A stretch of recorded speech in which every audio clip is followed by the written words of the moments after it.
Viral curhat adik punya kakak pegawai di Treskrimsus akan bawa barang sitaan untuk baju lebaran. Belakangan pemerintah melakukan razia penyitaan pakaian bekas ilegal impor atau thrifting di sejumlah kota guna melindungi para pelaku UMKM.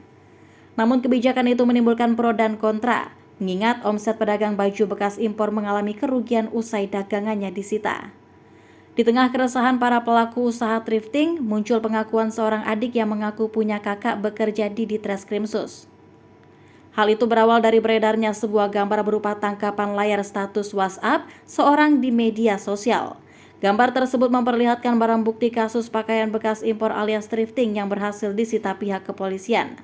Ia menulis caption yang mengisyaratkan bahwa seolah-olah baju sitaan tersebut akan dibawa pulang oleh sang kakak.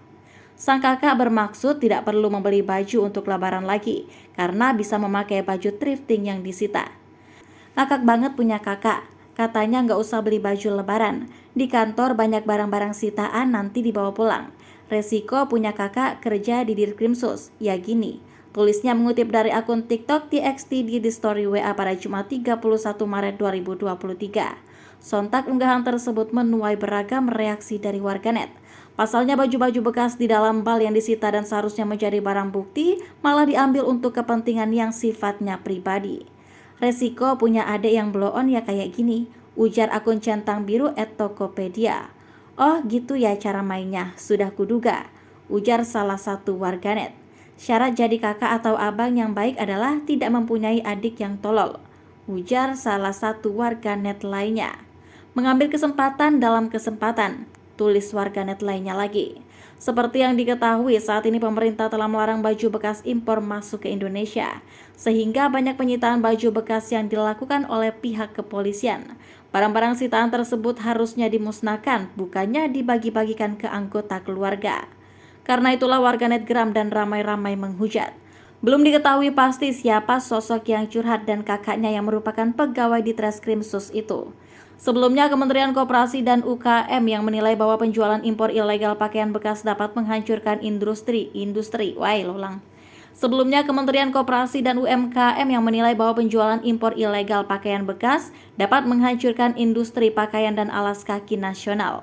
Penggerebekan baju bekas impor atau thrift di Pasar Senen dilakukan oleh Direktorat Tindak Pidana Ekonomi Khusus Bareskrim Polri dan Polres Jakarta Pusat. Penggerebekan ini merupakan tindak lanjut dari arahan Presiden Joko Widodo terkait penertiban pakaian bekas impor yang dijual bebas. Ketahui pemerintah melalui peraturan Kementerian Dalam Negeri melarang impor pakaian bekas. Kendati demikian, pedagang merasa heran atas langkah pemerintah yang baru melakukan penertiban ini sekarang.